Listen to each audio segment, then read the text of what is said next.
రాష్ట్ర ప్రభుత్వం తెచ్చిన కొత్త పాలసీ, దీని వెనుక ఉన్న స్కామ్ను ఇంకింత లోతుగా మరిన్ని కీలకమైన విషయాలను ఈరోజు బయటపెడతా ఉన్నాం. స్ట్రైట్గా లాస్ట్లో ఒక 8 క్వశ్చన్స్ ఉంటాయి. అవి 8 కూడా లాస్ట్లో చెప్పడం జరుగుతుంది. అంటే ఇంకా కొన్ని కొత్త అంశాలు, ముఖ్యంగా ఈ హిల్ టీపీ అంటే ఏదైతే Hyderabad industrial land transformation policy అని నిన్న రాష్ట్ర ప్రభుత్వం తెచ్చిందో, ఇది మరొక తాజా స్కామ్. కుంభకోణాలకు కేర్ ఆఫ్ అడ్రస్ అయినటువంటి కాంగ్రెస్ పార్టీ కొత్తగా చేస్తున్నటువంటి తాజా స్కామే ఈ HILTP. నిజంగా చెప్పాలంటే ఇది Hyderabad industrial land transformation policy కాదు, Hyderabad industrial lands looting policy. పారిశ్రామిక వాడల్లోని దాదాపు 10,000 ఎకరాల భూమిని పప్పు బెల్లాల్లో అమ్ముకునేటువంటి ఒక కుట్ర, ఒక పెద్ద స్కామ్ ఈరోజు రాష్ట్ర ప్రభుత్వం తెరలేపింది.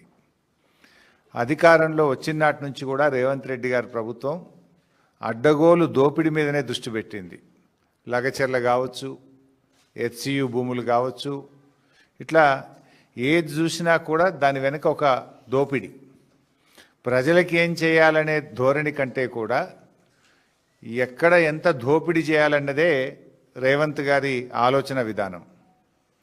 మా హయాంలో రోజు అనుమతుల వార్తలు వచ్చేది. ఇవాళ గూగుల్ వచ్చింది, లేకపోతే ఇంకో పెద్ద కంపెనీ వచ్చింది, చైనా నుంచి ఒక కంపెనీ వచ్చింది. అనుమతుల వార్తలేమో బీఆర్ఎస్ హయాంలో వస్తే, అమ్మకాల వార్తలేమో కాంగ్రెస్ హయాంలో వస్తూ ఉన్నాయి. ఇది బీఆర్ఎస్కు కాంగ్రెస్కు ఉన్న తేడా. ప్రతిరోజు ఒక కొత్త ఇండస్ట్రీ వచ్చింది, కొత్త పెట్టుబడి వచ్చింది అనేది మా పాలసీ. ఇవాళ ప్రతిరోజు ఇవాళ హౌసింగ్ బోర్డు భూముల అమ్మకం, ఇవాళ ప్రభుత్వ భూముల అమ్మకం, ఇవాళ TGIC భూముల అమ్మకం, ఇవాళ ఇండస్ట్రియల్ ల్యాండ్ల భూముల అమ్మకం, రోజు భూముల అమ్మకాలు.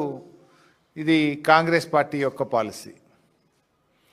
అంటే గతంలో ఇదే రేవంత్ రెడ్డి గారు, బీఆర్ఎస్ ప్రభుత్వం ప్రజల అవసరాలను దృష్టిలో పెట్టుకొని LB నగర్లో ఒక టిమ్స్ ఆసుపత్రి, సనత్ నగర్లో ఒక టిమ్స్ ఆసుపత్రి, మల్కాజ్గిరిలో అల్వాల్లో ఒక టిమ్స్ ఆసుపత్రి, ఇట్లా మేము అదేవిధంగా ఎర్రమంజిల్ కాలనీలో గవర్నమెంట్ క్వార్టర్స్ R&B ల్యాండ్ ఉంటే మేము అమ్మలే. అక్కడ నిమ్స్లో మరో 2,000 పడకల ఆసుపత్రి ప్రజల అవసరాల కోసం, నిమ్స్ యొక్క ఎక్స్పాన్షన్ 1,400 పడకలు ఉంటే మరో 2,000 యాడ్ చేయాలని చెప్పి మేము ఆలోచించినాం. కానీ రేవంత్ రెడ్డి గారు ఏం ఆలోచిస్తున్నారు? ఎకరాలు, గజాలు, గుంటలు మొత్తం అమ్ముతున్నాడు. చివరికి హౌసింగ్ బోర్డులో మొన్న ఏదో పేపర్లో యాడ్ వస్తే చూసిన, కుక్కట్పల్లిలో 6 గజాలు 8 గజాలు కూడా అమ్ముతుండు. ఆడ 8 గజాలు పెట్టుంటే దాన్ని కూడా అమ్మకానికి పెట్టిండు. 8 గజాలు 6 గజాలు కూడా అమ్ముతుండు. 1000 ఎకరాలు అమ్ముతుండు, గుంటలు అమ్ముతున్నాడు, గజాలు కూడా అమ్ముతున్నాడు. ఏం మిగులుస్తలేడు. గతంలో ఇదే రేవంత్ రెడ్డి గారు ఏమన్నారు? ఆనాడు బీఆర్ఎస్ ప్రభుత్వము ప్రభుత్వ అవసరాలను గుర్తుంచుకొని అక్కడో ఇక్కడో నిరుపయోగమైనటువంటి భూములను ఈ రాష్ట్రం యొక్క ప్రజల అవసరాల కోసం మేము అమ్మితే ఆ రోజు అడ్డగోలుగా మాట్లాడినాడు. ఒకసారి ఆ వీడియో కూడా చూద్దాం. ఇది పెద్దలు ఇచ్చిన ఆస్తి. మనం బ్రతకడానికి, మన సోకులకు ఈ భూములు అమ్మొద్దు. ఒకవేళ ఈ భూములను అమ్మితే భవిష్యత్తులో ప్రజల అవసరం కోసం ఏదైనా నిర్మించాలన్నా ప్రభుత్వ ఆసుపత్రులు కానీ, విద్యాలయాలు కానీ, చివరికి చచ్చిపోతే శ్మశానాలకు కూడా భూమి లేని పరిస్థితి ఉంటది. వీటిని ఎట్టి పరిస్థితుల్లో అమ్మకూడదు. తెలంగాణ జాతి సంపదను భవిష్యత్ తరాలకు ప్రభుత్వ భూమి అందుబాటులో లేకపోతే చివరికి శ్మశానాలకు కూడా కరువు వచ్చే పరిస్థితి ఉంటది. కాబట్టి ఈ భూములను అమ్మొద్దు అని చెప్పి ఒక పక్కన తెలంగాణ వాదులు చర్చ చేస్తున్నారు. మరి ఆనాడేమో భూములు అమ్మొద్దు అని ఇదే రేవంత్ రెడ్డి శుద్ధపూస లెక్క మాటలు మాట్లాడిండు. ఇవాళ గుంటలు, గజాలు ఏమి లేకుండా తెగనమ్మే ప్రయత్నం చేస్తూ ఉన్నాడు. మరి భవిష్యత్తులో తెలంగాణలో ఈ ప్రాంతంలో ఆసుపత్రుల కోసం కానీ, పాఠశాలలు, కాలేజీల కోసం కానీ, పార్కుల కోసం కానీ ఈ ప్రాంత అభివృద్ధికి ల్యాండ్లు అవసరం లేదా? మొన్న జూబ్లీ హిల్స్ ఎన్నికల్లో చూసాం. హడావిడిగా రేవంత్ రెడ్డి గారు ముస్లిం గ్రేవ్ యార్డ్కు, కబ్రస్థాన్కు ల్యాండ్ కేటాయిస్తే అది మిలిటరీ వాళ్ళు వచ్చి మా ల్యాండ్ అన్నారు. మరి ఆ ల్యాండ్ లేక ఇబ్బంది అవుతుంది కదా. మరి ఇటువంటి భూములను కాపాడి పెట్టుకుంటే రేపు తెలంగాణలో భవిష్యత్ అవసరాలకు అవసరం ఉండవా? ఇతర రాష్ట్రాల్లో ఏం చేస్తున్నారు? ఇట్లాంటి పారిశ్రామిక ల్యాండ్స్ మహారాష్ట్ర కానీ కొన్ని రాష్ట్రాల్లో గుజరాత్ కానీ సిటీ డెవలప్ అయితే 50% భూమి ప్రభుత్వం తీసుకుంటుంది, మిగతా 50%ను ఇలాంటి ఓ 50% 100% ఫీజు తీసుకొని రెగ్యులరైజ్ చేస్తుండ్రు. కానీ నువ్వేం చేస్తున్నావు? 30%కే పప్పు బెల్లాలకు కట్టబెడుతున్నావు. ఒక విధానం లేదు. ఇవాళ రేవంత్ రెడ్డి గారు హెచ్ఎండిఏ భూములు, టీజీఐసి భూములు, హౌసింగ్ బోర్డులు భూములు, స్వగృహ భూములు ఏవి లేకుండా తెగనెమ్ముతా ఉన్నాడు. ఈయన అనుముల రేవంత్ రెడ్డి కాదు, అమ్మకాల రేవంత్ రెడ్డి అయిపోయాడు. మొత్తం రాష్ట్రాన్ని అమ్మదొప్పుతా ఉన్నాడు. ఇవాళ దేశంలోనే అతిపెద్ద కుంభకోణం ఇవాళ కాంగ్రెస్ పార్టీ తెరలేపిందని చెప్పొచ్చు. బీఆర్ఎస్ పార్టీ చెప్పినటువంటి మాటలు, నిన్న కేటీఆర్ గారు చెప్పినటువంటి మాటలు అక్షర సత్యము అని నిన్నటి మంత్రి గారి మాటలతో రుజువైపోయింది, తేటతెల్లమైపోయింది. థ్యాంక్స్ టు శ్రీధర్ బాబు గారు. నిజాన్ని కొంతవరకు ఒప్పుకున్నాడు. ఆయన కొంత దాచే ప్రయత్నం చేసింది కానీ కొన్ని ఒప్పుకోక తప్పలేదు. ఈ HILTP హిల్ టీపీ పాలసీ ఏదైతే ఉందో ఇది అతిపెద్ద స్కామ్. ఈ రాష్ట్ర ప్రభుత్వం ఉపయోగిస్తున్న ఒక ఆయుధం. వేల కోట్లు, లక్షల కోట్లు కొల్లగొట్టడానికి తెరలేపినటువంటి స్కామ్ ఇది. పారిశ్రామిక వాడల్లో ఆ రోజుల్లో పిల్లలకు ఉద్యోగాలు రావాలని తక్కువ ధరకే పారిశ్రామికవేత్తలకు భూములు కేటాయించారు. 9,292 ఎకరాల భూమిని ఇవాళ 30%, అది కూడా రిజిస్ట్రేషన్ వాల్యూ 30% రిజిస్ట్రేషన్ వాల్యూలో కట్టించుకుంటే రాష్ట్ర ప్రభుత్వానికి 4 నుంచి 5 వేల కోట్ల ఆదాయం వస్తుందని నిన్న మంత్రి గారు చెప్పారు. నేను చెప్పలే, శ్రీధర్ బాబు గారే చెప్పారు. స్పష్టంగా చెప్పిన ప్రెస్ మీట్లో, మేము ఈ 9,292 ఎకరాలు అమ్మేస్తున్నాం, రిజిస్ట్రేషన్ వాల్యూలో 30% కడితే మాకు 4-5 వేల కోట్ల ఆదాయం వస్తుంది అన్నారు. మరి నిజంగా ఈరోజు ఆ 9,292 ఎకరాల భూమి విలువ ఎంత ఈరోజు మార్కెట్లో? ఖచ్చితంగా 5 లక్షలకు తగ్గదు. 5 లక్షల కోట్ల రూపాయల విలువ కలిగిన భూమి. మరి నేను అడుగుతా ఉన్న శ్రీధర్ బాబు గారిని, ఈ ప్రభుత్వాన్ని, ఈ 5 లక్షల కోట్ల విలువ కలిగిన భూమిని 4-5 వేల కోట్లకే ఎందుకు కట్టబెడతా ఉన్నారు? అంటే మిగతా 4,95,000 కోట్లు స్కామ్ కాకపోతే ఏంటి? దాన్ని ఏమనాలి? మీరే చెప్పింది కదా 4-5 వేల కోట్లే వస్తాయని. ఈరోజు బహిరంగ మార్కెట్లో ఈ భూమి విలువ 5 లక్షల కోట్లు. 5 లక్షల కోట్ల విలువ కలిగిన భూమిని ఎందుకు 4-5 వేల కోట్లకే కట్టబెడుతున్నారు? దీని వెనుక ఉన్న మతలబేందో చెప్పాలి. ఈరోజు మంత్రి గారు ఇంకోటి బుకాయించే ప్రయత్నం కూడా చేసిండ్రు నిన్న. లేలే, ఇది 9,292 ఎకరాల భూమి కాదు, ఇలా రోడ్లు మోరీలు బొంగ 4,740 ఉంటుంది అని ఒక అబద్ధాన్ని చెప్పే ప్రయత్నం చేసిండ్రు. నేను అథారిటీగా చెప్తున్నాను, ఎందుకంటే ఆ రోజు cabinet subcommittee on revenue resource mobilisation చైర్మన్గా నేను పనిచేసిన. ఆ రోజు ఆర్థిక మంత్రిగా క్యాబినెట్ సబ్ కమిటీ చైర్మన్గా నేనున్నాను. నాతో పాటు కేటీఆర్ గారు, ప్రశాంత్ రెడ్డి గారు, ఇంకా కొంతమంది గౌరవ మంత్రులు సభ్యులుగా ఆ రోజు పనిచేసినారు. ఈ ప్రతిపాదన మా ముందుకు కూడా వచ్చింది. I know all these details. ఎందుకంటే మంత్రి గారు నువ్వు చెప్తున్నది శుద్ధ అబద్ధం. నేను సవాల్ చేస్తున్న శ్రీధర్ బాబు గారికి, నిజంగా 4,740 ఎకరాలే ఈ ప్రభుత్వం పెట్టిందా? దీని మీద బహిరంగ చర్చకు నువ్వు సిద్ధంగా ఉన్నావా? సగం మోరీలకు పోతుంది, రోడ్లకు పోతుంది అని ఇట్లా బుకాయించగానే ఇక ఎదుటోడేం మాట్లాడాడు, వానికి ఏం తెలియదు అనుకుంటున్నావా? మేము కూడా ఆ రోజు ప్రభుత్వంలో ఉన్నాం కదా. అంటే దాన్ని తగ్గించి, సగానికి సగం తగ్గించి చూపే ప్రయత్నం చేస్తూ ఉన్నాడు శ్రీధర్ బాబు గారు. అంటే భూ కుంభకోణం యొక్క విస్తీర్ణాన్ని సగానికి సగం తగ్గించాలనేటువంటి విఫలయత్నానికి శ్రీధర్ బాబు గారు పాల్పడుతూ ఉన్నారు.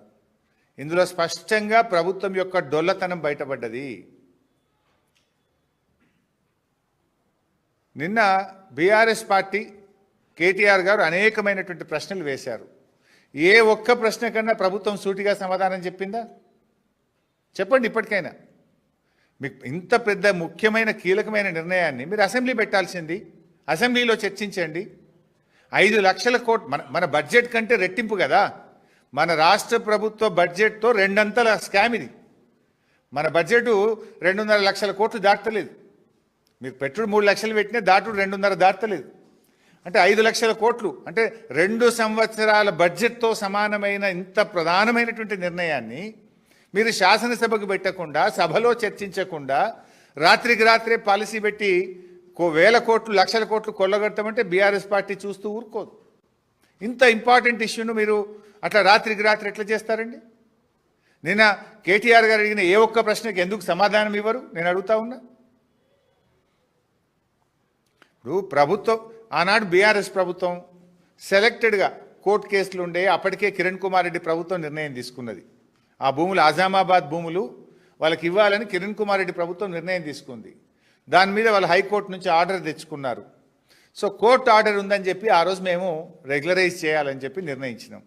ఒక్క ఆజామాబాద్ నిర్ణయిస్తే కూడా ఆ రోజు మేము 200% కట్టాలన్నాం.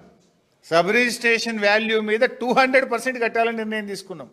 అంటే మీకు బాగా అర్థం కావాలి, ప్రజలకు అర్థం కావాలంటే అక్కడ ఒక గజం 100 రూపాయలు ఉందనుకోండి, 100 రూపాయలు సబ్ రిజిస్ట్రేషన్ కార్డ్ వాల్యూ, మనం రిజిస్ట్రేషన్ ఆఫీస్లో పోయి ఫీజు కడతాం కదా, ఆ కార్డ్ వాల్యూ 100 రూపాయలు ఉందనుకోండి, ఆ రోజు 200 రూపాయలు రాష్ట్ర ప్రభుత్వానికి కడితే మీకు ఆ భూమిని ఫ్రీ హోల్డ్ చేస్తాము అని ఆనాడు బీఆర్ఎస్ ప్రభుత్వం నిర్ణయం తీసుకుంది.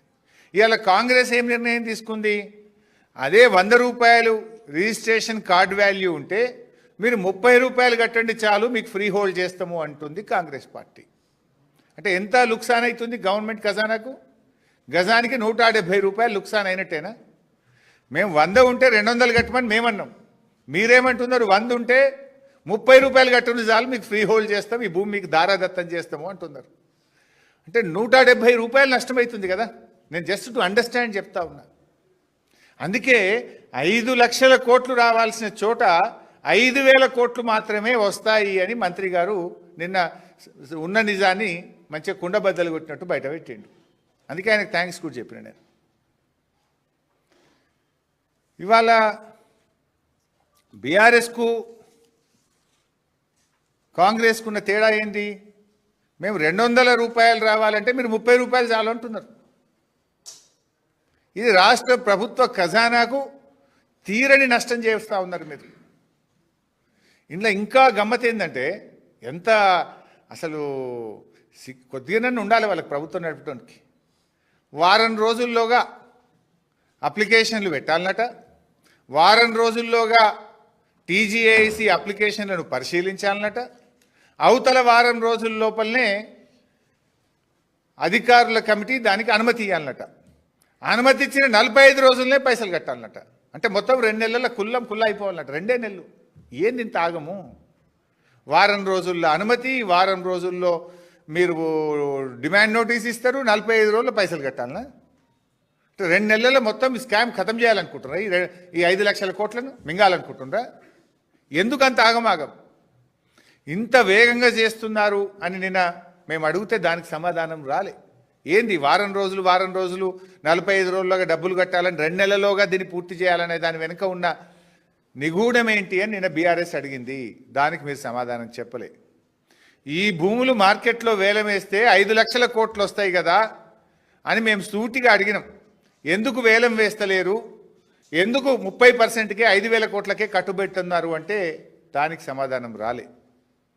కోర్టు కేసులు లీజుల వివాదాలను అడ్డం పెట్టుకొని మొత్తం భూమిని తక్కువ ధరకే కొల్లగొట్టేటువంటి కుట్ర చేస్తున్నారా అని ఒక ప్రశ్న అడిగితే దానికి సమాధానం రాలే. అంటే మేము అడిగిన ఏ ప్రశ్నకు నిన్న మంత్రి గారు సూటిగా సమాధానం చెప్పలే.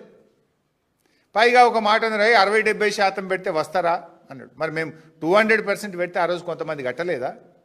పక్క రాష్ట్రాల్లో 50% భూమి తీసుకొని మిగతా 50% చేస్తలేరా?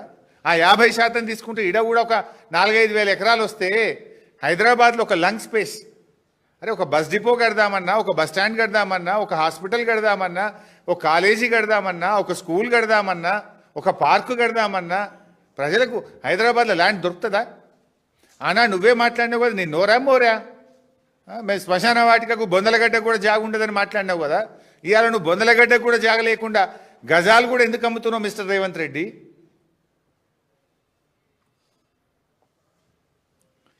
ఇవాళ ఆ రోజు బీఆర్ఎస్ పార్టీ ఏమో దేశంలోనే ది బెస్ట్ పాలసీ, పారిశ్రామికవేత్తలను ఆకర్షించడానికి మేము ఆ రోజు టిఎస్ ఐపాస్ లాంటి పాలసీ తెచ్చాం.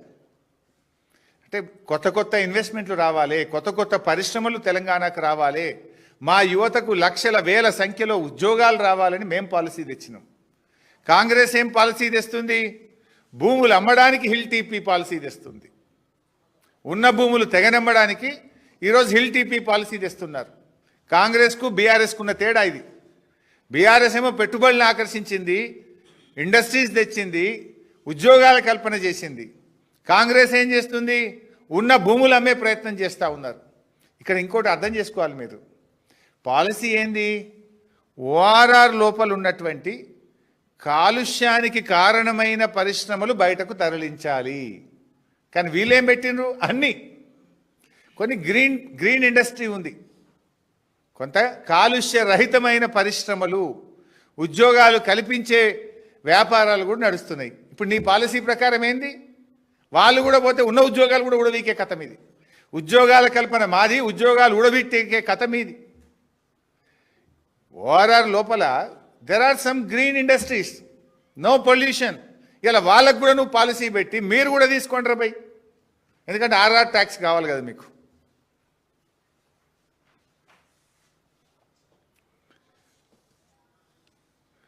మాదేమో ఖజానాను నింపే పాలసీ, కాంగ్రెస్దేమో వాళ్ళ జేబులు నింపుకునే పాలసీ. మేము 200% ట్యాక్స్ పెట్టి ఏందన్నట్టు ఖజానాకు పైసలు వస్తే పేదలకు ఇచ్చినాం. మేము కళ్యాణ లక్ష్మి ఇచ్చినాము, రైతు బంధు ఇచ్చినాము, 2000 పెన్షన్ ఇచ్చినాము, కేసీఆర్ కిట్ ఇచ్చినాము. మేము ఖజానాను నింపే ప్రయత్నం చేసినాం. మీరేం చేస్తుండ్రు? కాంగ్రెస్ పార్టీ నాయకుల జేబులు నింపుకునే ప్రయత్నం, మీ కుటుంబ సభ్యుల జేబులు నింపుకునే ప్రయత్నం మీరు చేస్తూ ఉన్నారు.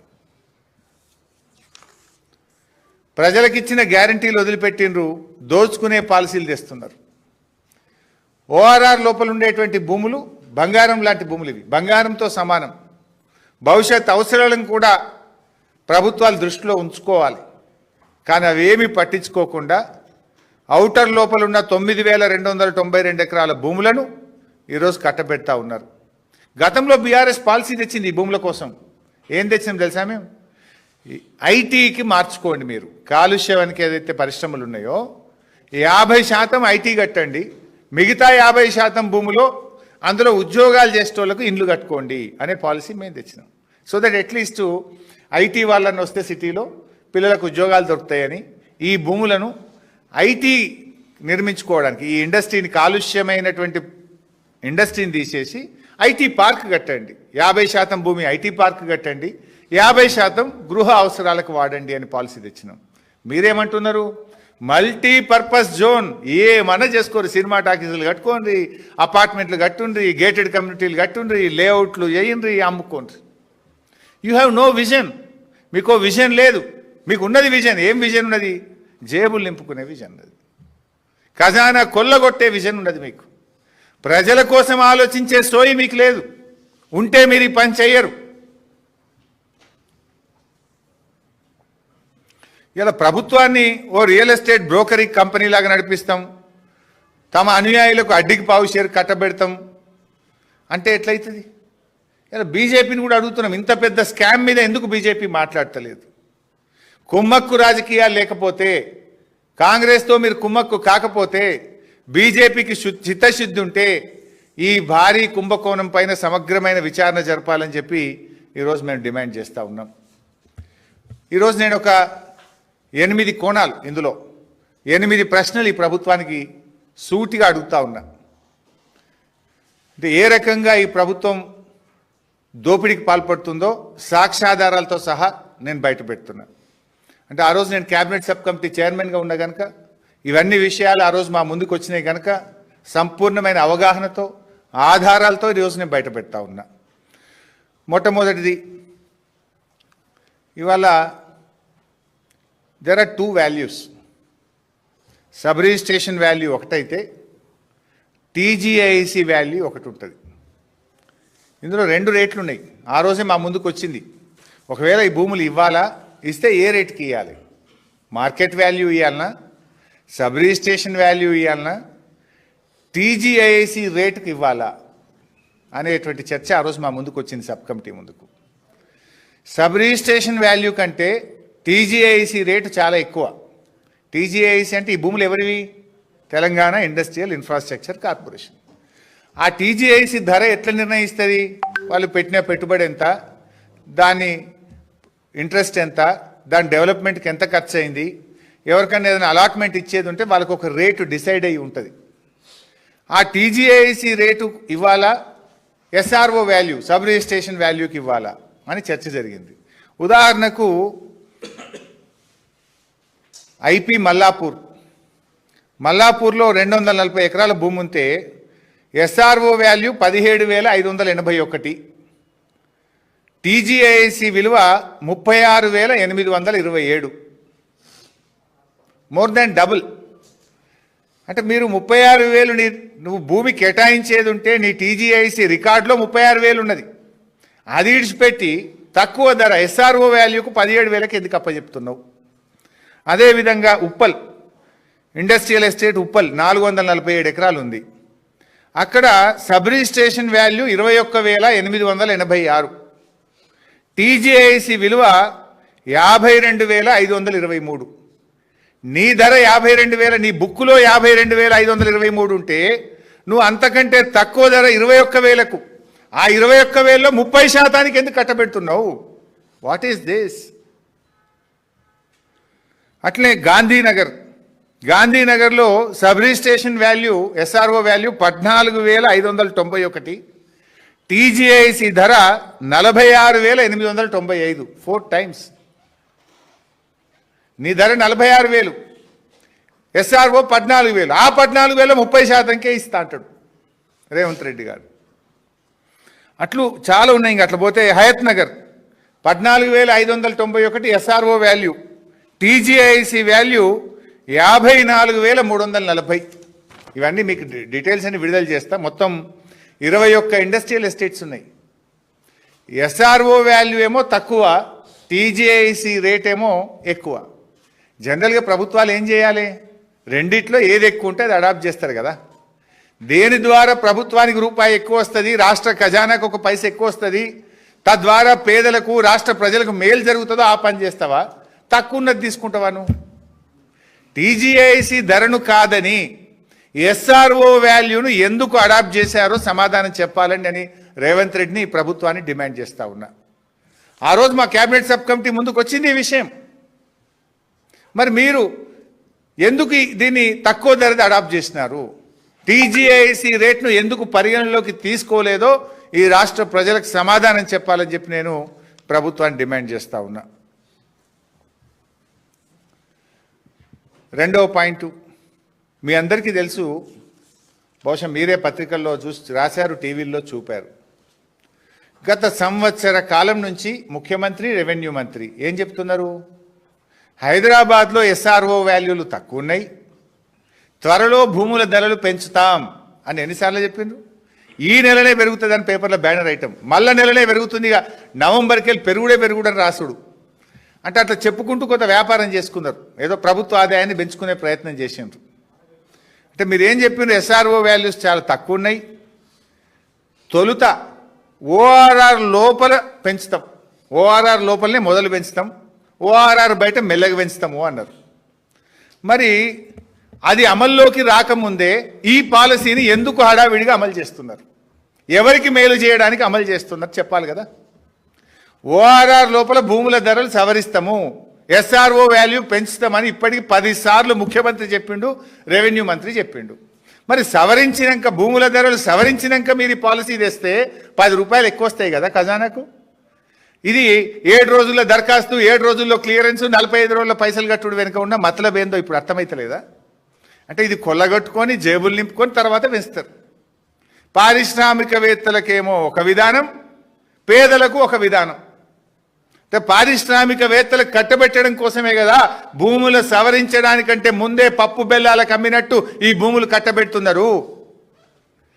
మీరు ఈ సంవత్సర కాలం నుంచి ఓఆర్ఆర్ లోపల భూముల విలువలు సవరిస్తాం, ఓఆర్ఆర్ లోపల మొదలు పెంచుతాం, ఓఆర్ఆర్ బయట తర్వాత పెంచుతామని చెప్పి ఇప్పుడు అదే ఓఆర్ఆర్ లోపల ఉండే భూములన్నీ ఎందుకు కట్టబెడుతున్నారు? ఇప్పుడు ఈ భూములన్నీ ఎక్కడున్నాయి?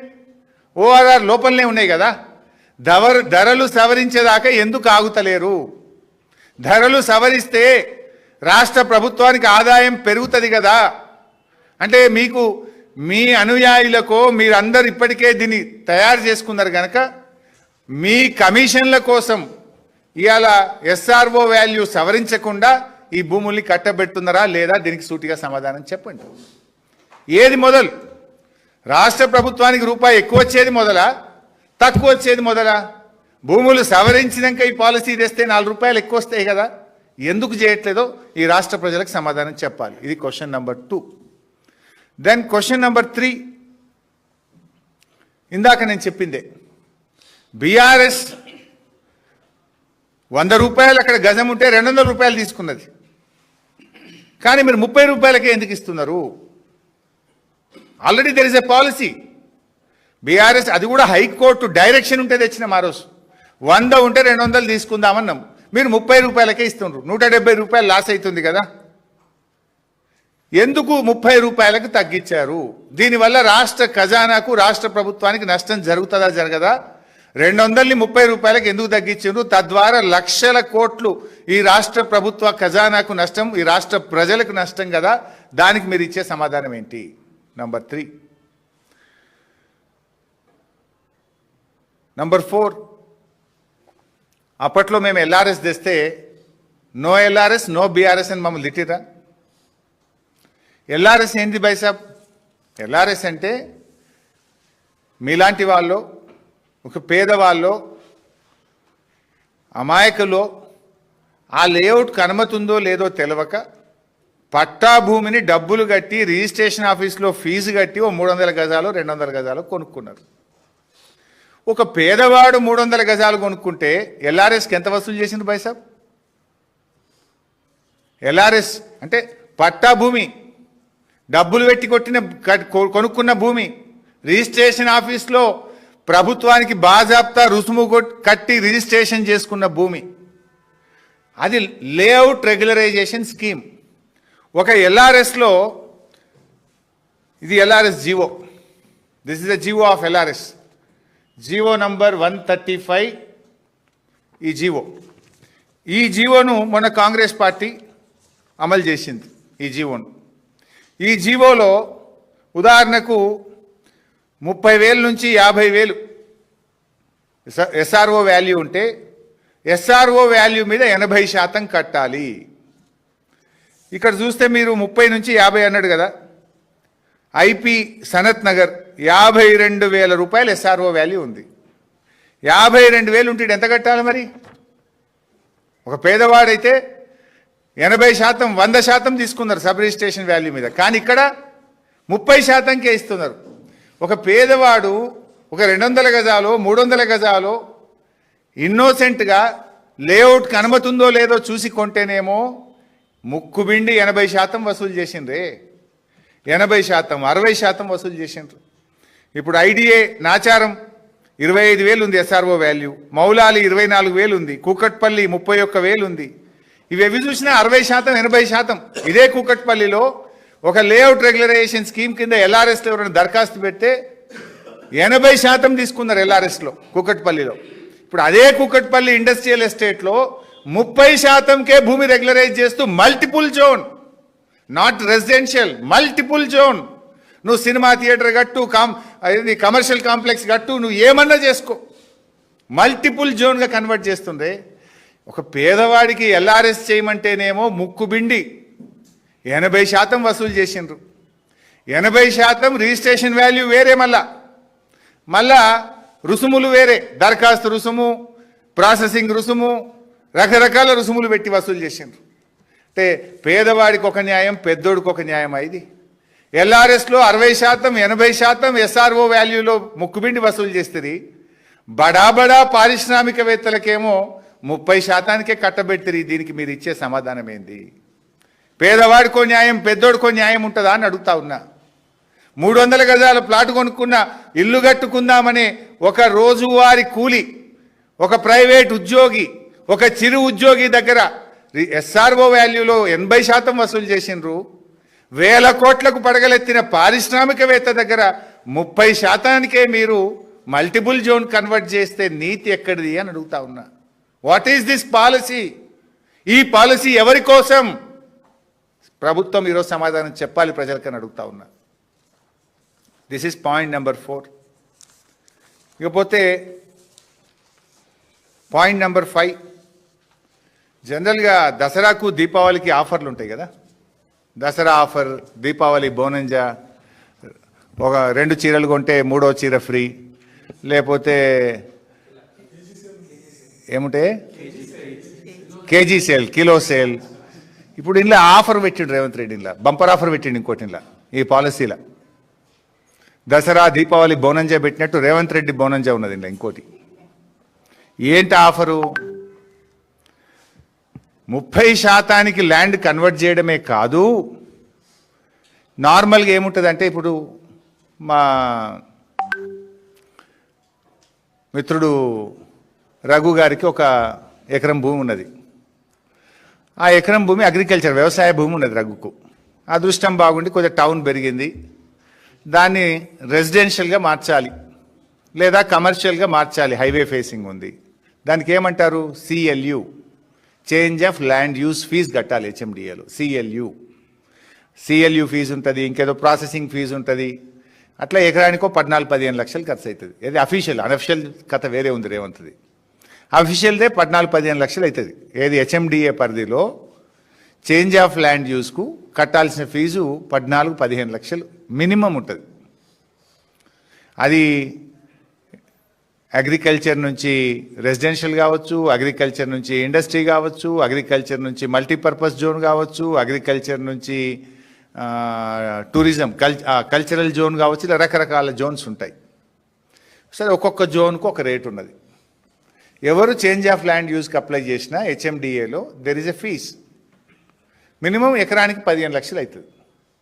ఇక్కడ దసరా దీపావళి బోనంజా అయింది రేవంత్ రెడ్డి గారిది అంటే, నువ్వు ఏ ఫీజులు కట్టదాన్ని మాఫ్. ఈ 30%లోనే ఆల్ ప్రాసెసింగ్ ఫీజు కూడా మేమే చూసుకుంటాం. HMDA change of land use ఇంట్లోనే, జిహెచ్ఎంసీ ఏదైనా ఉంటాయి ఇంట్లోనే, నాలా కన్వర్షన్ ఉంటాయి ఇంట్లోనే.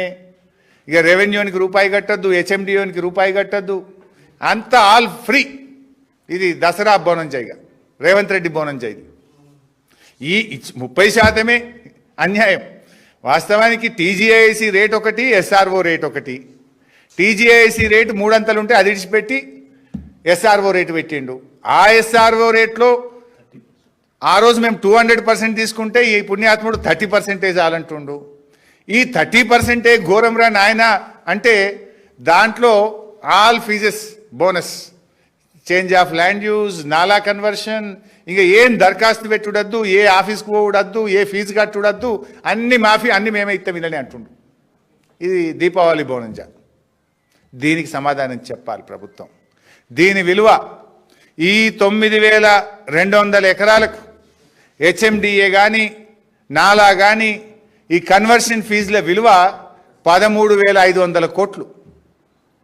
13,500 కోట్లు. ఇది రాష్ట్ర ప్రభుత్వానికి వచ్చే డబ్బు కదా. హెచ్ఎండిఏకి వస్తే ఎవరికి ఉపయోగపడుతుంది? హైదరాబాద్ ప్రజలకు 4 ఫ్లైఓవర్లు కట్టచ్చు, 4 అండర్ పాస్లు కట్టచ్చు, స్ట్రామ్ వాటర్ డ్రైన్స్ కట్టచ్చు. ఇది ప్రజల డబ్బు, హైదరాబాద్ ప్రజల డబ్బు. ఇది కాంగ్రెస్ నాయకుల జేబుల్లోకి కొల్లగొట్టే కుట్ర. ఇది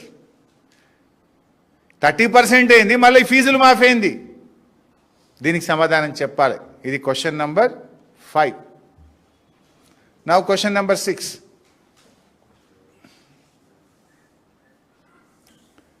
ఇలా ఓఆర్ఆర్ చుట్టూ ఉండే భూములే కాదు ఈ పాలసీలో. ఇంకోటి మీరు అందరు ఇప్పటిదాకా ఏమనుకుంటున్నారు? ఓఆర్ఆర్ లోపల భూములు మాత్రమే ఉందని మీరు అనుకుంటున్నారు. కానీ ఈ పుణ్యాత్ములు ఓఆర్ఆర్ లోపల మరియు ఓఆర్ఆర్ చుట్టుపక్కల అని పెట్టింది ఈ పాలసీలో. అంటే దాని బయట కూడా అమ్మకదొబ్బే కథ. పుణ్యాత్ములు ఎంత గొప్ప స్కామ్. ఓఆర్ఆర్ లోపలనే కాదు, ఓఆర్ఆర్ చుట్టుపక్కల బయట ఉండే పారిశ్రామిక భూములను కూడా కొల్లగొట్టే కుట్ర ఈ పాలసీలో పెట్టినరా లేదా దీనికి సమాధానం చెప్పాలి. That is question number 7. ఎందుకంటే ఈ పాలసీ ప్రభుత్వానికి ఆదాయం తెచ్చే పాలసీ కాదు. ఇది రేవంత్ రెడ్డి అనుమూల బ్రదర్స్ జేబులు నింపే పాలసీ. ఇది భూదందా పాలసీ. తర్వాత పాయింట్ నంబర్ 7, క్వశ్చన్ నంబర్ 7. వాస్తవానికి త్వరలో ఈ వివరాలు కూడా బయట పెడతా, ఇవాళ ఓన్లీ బ్రాడ్గా చెప్తా. 6 నెలల కిందనే ఈ పాలసీకి రూపకల్పన చేసిండ్రు. 6 నెలల కిందనే ప్లాన్ చేసుకొని విలువైన భూములను యనమల బ్రదర్స్ వీళ్ళ అనుయాయులు ఆల్రెడీ అగ్రిమెంట్లు చేసుకున్నారు. సగానికి సగం భూమి ఆల్రెడీ వీళ్ళ చేతుల్లోకి పోయింది. అంతా ఆల్ సెట్ బ్యాక్గ్రౌండ్.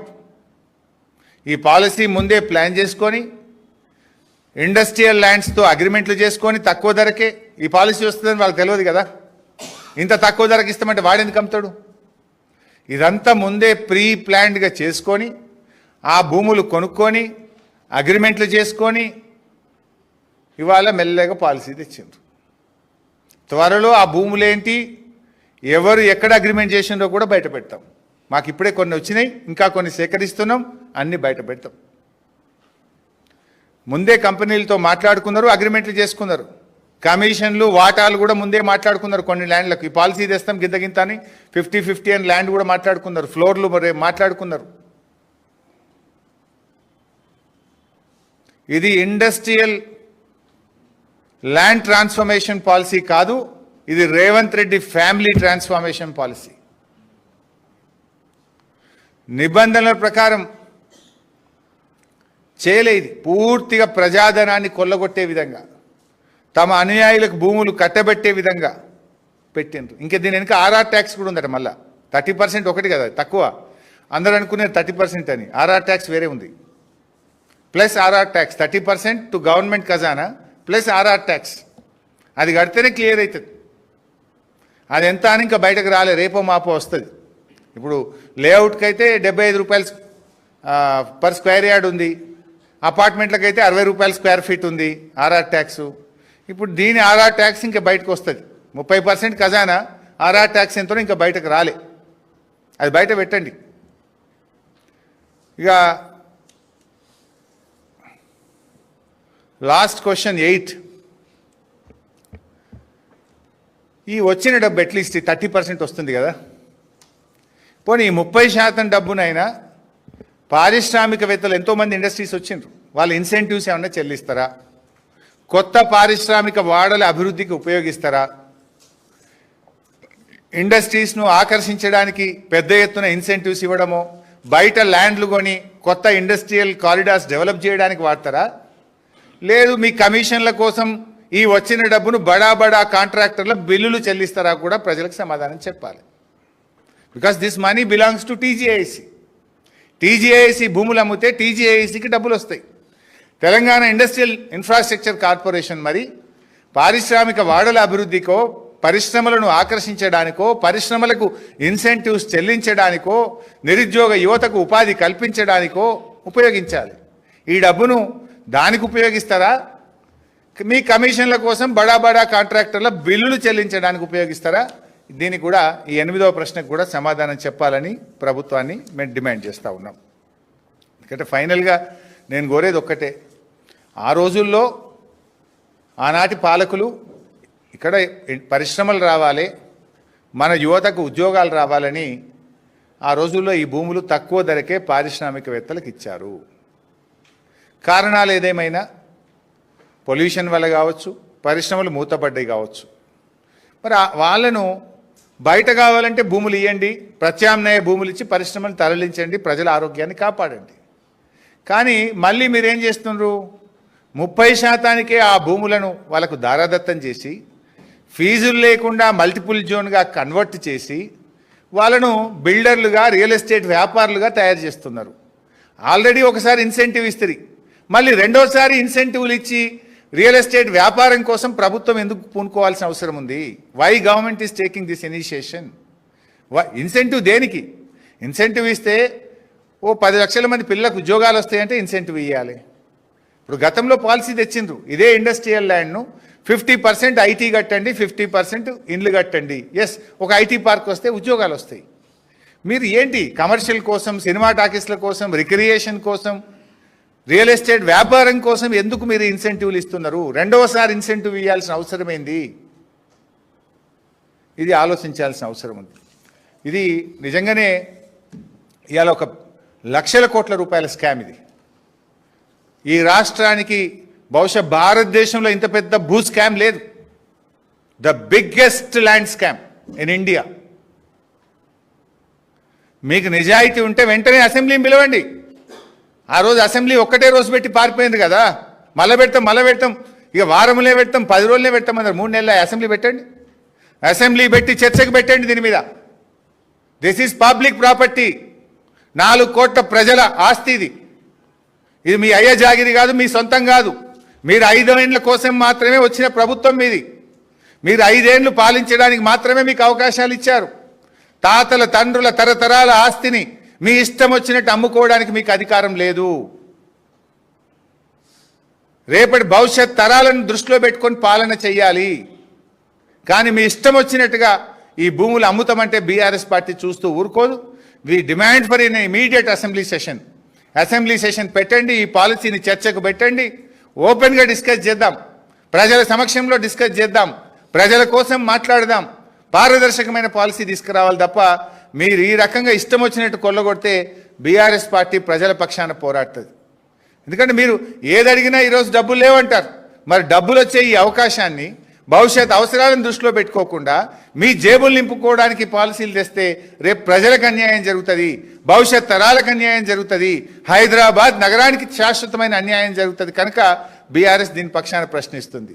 ఇక సొల్లు మాట్లాడతారు, నాకు తెలుసు. ఇప్పుడు నేను పెట్టినా కదా, మళ్ళీ నా మీద ఏదో సొల్లు ఎప్పుడన్నా మాట్లాడు, నాకు అభ్యంతరం లేదు. నిన్న కేటీఆర్ గారు కొన్ని ప్రశ్నలు వేశారు, ఈరోజు నేను ఒక 8 సూటి ప్రశ్నలు వేసిన. మీకు నిజాయితీ ఉంటే నేను అడిగిన ప్రశ్నలకు, బీఆర్ఎస్ అడిగిన ప్రశ్నలకు సూటిగా సమాధానం చెప్పండి. మీకు ధైర్యం ఉంటే అసెంబ్లీ పెట్టి చర్చకు పెట్టండి. ఇక మళ్ళా వాళ్ళని వీళ్ళని పెట్టి సొల్లు తిట్టించుడు అది ఎప్పుడు జరిగేదే. ఎవరు అట్లా చేస్తారు? సమాధానం లేకపోతే, తప్పుడు చర్యలకు పాల్పడితే, అవినీతి జరిగితే మీరు మాట్లాడరు. మీరు పారదర్శకంగా ఉంటే అసెంబ్లీ పెడతారు, మీరు పారదర్శకంగా ఉంటే మా ప్రశ్నలకు సమాధానం చెప్తారు. లేకపోతే ఎల్లైనో పుల్లైనో పెట్టి మళ్ళీ తిట్టించే కార్యక్రమం పెడతావు, నాకు తెలుసు. దానివల్ల ఏమొస్తుంది? ప్రజలు చాలా తెలివైన వాళ్ళు కదా. నువ్వు మా ప్రశ్నలకు సమాధానాలు ఇచ్చినవా, నువ్వు రివర్స్లా తిట్టించే కార్యక్రమం పెడుతున్నావా?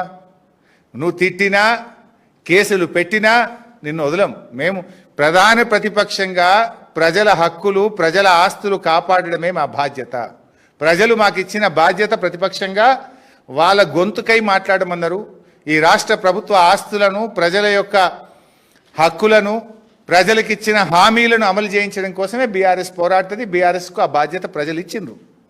నువ్వు మా మీద కేసులు పెడతా, మా గొంతు నొక్కుతా, లేదా మా మీద తిట్ల దండకం పెడతా, ఏం పెట్టినా నేను వదిలిపెట్టాం, ప్రశ్నిస్తూనే ఉంటాం.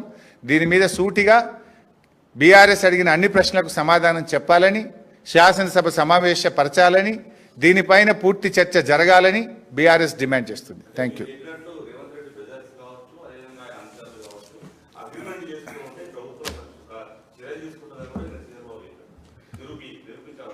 తప్పకుండా చేస్తాను. ఇప్పుడు నేను అడిగిన ప్రశ్నలకు సమాధానం చెప్పండి అన్నిటికీ.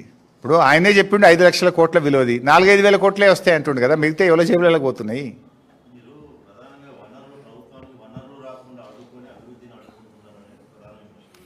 ఇప్పుడు రేవంత్ రెడ్డి గారు ఇప్పటికి ఎన్ని భూములు అమ్మిండు?